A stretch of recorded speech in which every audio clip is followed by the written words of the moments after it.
ಕೃಷ್ಣೇ ಬೈರೇಗೌಡರನ್ನು ನಾನು ಸಂಪುಟ ದರ್ಜೆ ಸಚಿವರಾಗಿ ಅಧಿಕಾರ ಮತ್ತು ಗೋಪ್ಯತಾ ಪ್ರಮಾಣ ವಚನವನ್ನು ಸ್ವೀಕರಿಸಲು ಆಹ್ವಾನಿಸುತ್ತೇನೆ. ನಮಸ್ಕಾರ. ನಾನು ಕೃಷ್ಣ ಬೈರೇಗೌಡ ಎಂಬ ಹೆಸರಿನ ನಾನು ಕಾನೂನಿನ ಮೂಲಕ ಸ್ಥಾಪಿತವಾದ ಭಾರತದ ಸಂವಿಧಾನದ ವಿಷಯದಲ್ಲಿ ನಿಜವಾದ ಶ್ರದ್ಧೆ ಮತ್ತು ನಿಷ್ಠೆಯನ್ನು ಹೊಂದಿರುತ್ತೇನೆಂದು, ನಾನು ಭಾರತದ ಸಾರ್ವಭೌಮತ್ವವನ್ನು ಮತ್ತು ಅಖಂಡತೆಯನ್ನು ಎತ್ತಿ ಹಿಡಿಯುತ್ತೇನೆಂದು ಮತ್ತು ಕರ್ನಾಟಕ ರಾಜ್ಯದ ಮಂತ್ರಿಯಾಗಿ ನನ್ನ ಕರ್ತವ್ಯಗಳನ್ನು ಶ್ರದ್ಧಾಪೂರ್ವಕವಾಗಿ ಮತ್ತು ಅಂತಃಕರಣಪೂರ್ವಕವಾಗಿ ನಿರ್ವಹಿಸುತ್ತೇನೆಂದು, ಭಯ ಅಥವಾ ಪಕ್ಷಪಾತವಿಲ್ಲದೆ, ರಾಗ ದ್ವೇಷವಿಲ್ಲದೆ ಎಲ್ಲ ಬಗೆಯ ಜನರಿಗೆ ಸಂವಿಧಾನಕ್ಕೆ ಮತ್ತು ಕಾನೂನಿಗೆ ಅನುಸಾರವಾಗಿ ನ್ಯಾಯವಾದದ್ದನ್ನೇ ಮಾಡುತ್ತೇನೆಂದು ಶ್ರದ್ಧಾಪೂರ್ವಕವಾಗಿ ಪ್ರತಿಜ್ಞೆ ಮಾಡುತ್ತೇನೆ. ನಾನು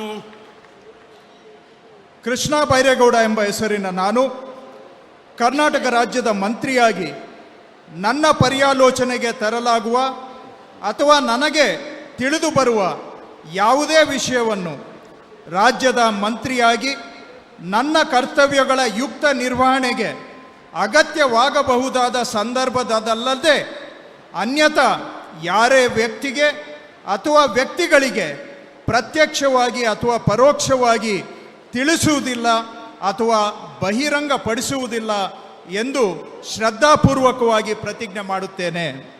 ಧನ್ಯವಾದಗಳು. ಸರ್, ಮಾನ್ಯ ಸಚಿವರು ಈಗ ಪ್ರಮಾಣ ವಚನಕ್ಕೆ ಸಹಿ ಮಾಡಲಿದ್ದಾರೆ.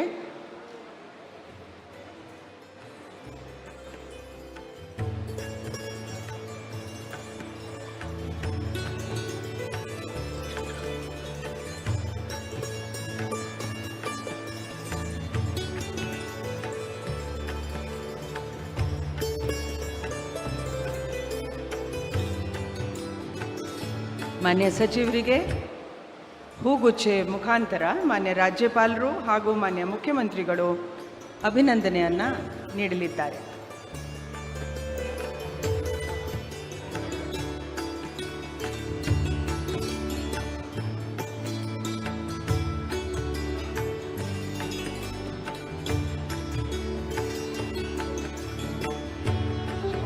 ಈಗ ನಾನು ಶ್ರೀ